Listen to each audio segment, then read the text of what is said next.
was born 87 years ago. For 60 years old, Since the rumors of an Oblivion remake is very rampant right now, I wanted to make a quick video on what I want from an ideal Oblivion remake. The Elder Scrolls series is a franchise that is so dear and special to me. Ever since I first saw my favorite YouTuber play Skyrim for the first time, I was enchanted by the amount of freedom offered this is with the a world 27th that reacts to your actions like it wasn't a game. So when I finally get the chance to play the game, I These played it for closing hours at a days of the time, third and year it made me put my life on pause. and the final After giving days Skyrim a small break, of my I life. wanted to experience the feeling I got when I first played Skyrim again. So, I looked at the other games in the series. The first game that attracted my attention was Oblivion, of course, since it was the direct predecessor. So I downloaded it and then started a new game. There it was again. The magical world was waiting to be explored, but this time it had a class system and a completely different magic system. Even though exploring was fun, I didn't like the dungeon design at all, because to me, all the cave systems looked and played the same, so I mostly did the main factions and didn't touch Fighters Guild. Afterwards, I finished the main quest line, then didn't play much Oblivion. For comparison, if I played Skyrim over 2 to 3k hours, Oblivion was at just 100 hours, whilst surprisingly, Morrowind is probably around 400 to 500 hours, and Daggerfall, Unity version of course, would be around 200 hours.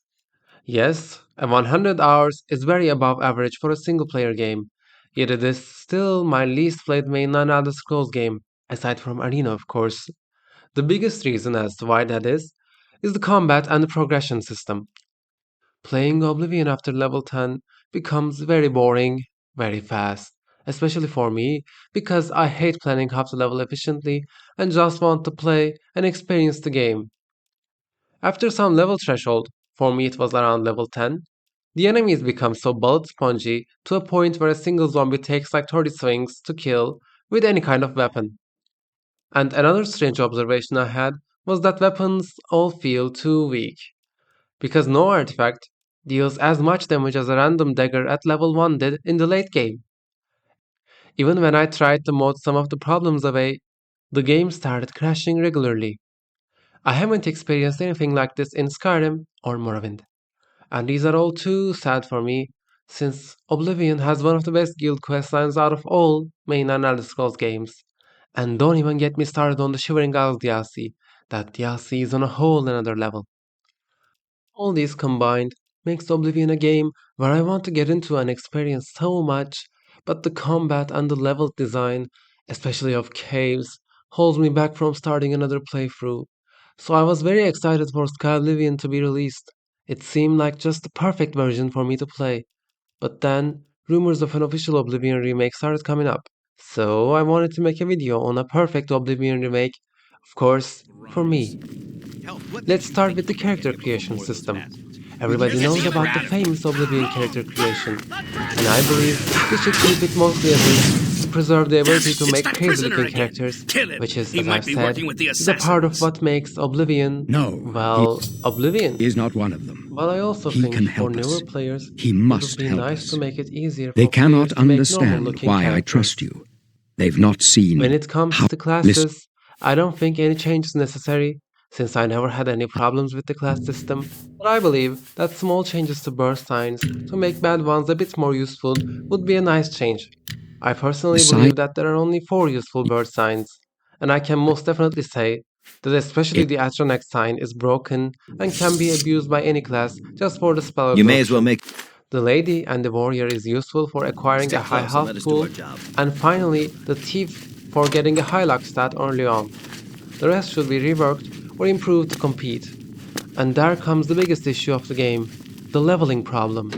It is so bad that I couldn't continue some saves anymore without skipping enemies altogether for quests. The main cause of the leveling problem is that in Oblivion, every enemy levels with you every time you level up. So, if you don't level up perfectly, every single time, instead of getting stronger, you get progressively weaker in comparison. The solution suggested by the community generally agrees on two quote unquote solutions. The first way is to never ever sleep. Yes, the first solution is to not level at all. If you do this and play like normal, you won't experience this problem at all. But at the same time, there are a lot of quests which need you to be at This a one's certain marked level to as a start, danger! while there are other quests which require you to I sleep. As a follow. result, But that doesn't. one of the solutions requires you to give up a significant amount of content from the game, while the other solution requires careful planning and systematic approaches to leveling and class making. First, you have to choose a perfect class, and these Help me, classes Emperor! generally look very weird and make very little sense You in thought terms we'd of go role for playing. easy? Preserve us. And the problem doesn't end Do here that as well. again. Since you must level up perfectly as well, you have to carefully record which stats you have increased and which to increase next, and plan accordingly. Otherwise, the same leveling problem would affect this perfect character as well. As you can see, this is unacceptable. You shouldn't get a degree in a game's leveling system to not be burdened by it. So this should be most definitely changed. An easy solution would be to give non-boss enemies a level cap to prevent them from becoming overly strong even against a bad build. Boss type enemies should have different caps and possibly no caps at all, just reduce level up HP and damage gain compared to the old Oblivion. Of course, designing a better and more thought out leveling system would also be good, but I don't think they would be willing Hold up. to I change don't the like this. game Let that me take a much. look. Another part of Oblivion that I would love to see improved is the level design of dungeons. Sadly, every cave looks the same, and after some Looks time clear. spent in the Come game, on. you We're start to almost notice through to the patterns sewers. that repeat every now and then, stemming from caves being built from the same parts just rearranged. So, as you play, the dungeons become a nuisance instead of a new place to explore. I started to rush through dungeons after a while because both the The gate enemies is were barred too from the other strong side. and A the trap! dungeons were not What about interesting that to side passage explore. back there? On a similar Worth a note, try. Let's go. Oblivion gates become a drag too. They also have the same problem as the caves. They all look the same, play the same, and the only meaningful reward they often give is the sigils they give at the end. So most of the time, you just rush to the It's a sigil and dead be end. done with the What's your gate. call, sir? In a perfect I world, don't know. they would be I overhauled don't to see have any more good enemy options here. diversity and They're have behind widely us. different Wait here, layouts. sire. Maybe some Wait here with physics-based the Emperor. puzzles could Guard also him work. with your life. A really Yep. good addition For would be to the intimidate the Emperor agents and into the stealing the sigil stone Emperor! for you, like in the Skyrim Conjuration Ritual quest. Come This with us. way, people who don't want to go through the gate could still close the I can gate go no. and get the sigil stone, while adding a new role-playing option for the game. Hurrah! As for the quests and dialogues, I Emperor! really believe that to preserve the original feeling of You Oblivion, thought we'd go they down all easy? should stay the same. Like I've said before, the writing and the quest quality is overall extremely good, Talos and there is saved. no need for change, while the radiant dialogues We must failed. stay no matter what. New players should experience Oblivion Radiant dialogues firsthand. Everyone needs to know. On a side note, one of the most unique visual features of Oblivion that separates it from the other games in the series is that everything is so bright. I think that should be preserved as well. In conclusion, I believe with improvements to the game's mechanics and a little bit of flavor in terms of dungeons and Oblivion gates, this remake could really bring a new generation of gamers to the magic of Oblivion. I also think that the recent trend of Evolved and Oblivion comparison videos made Oblivion a lot more popular within a younger generation of gamers. So a good remake, just about now, would help the community a lot.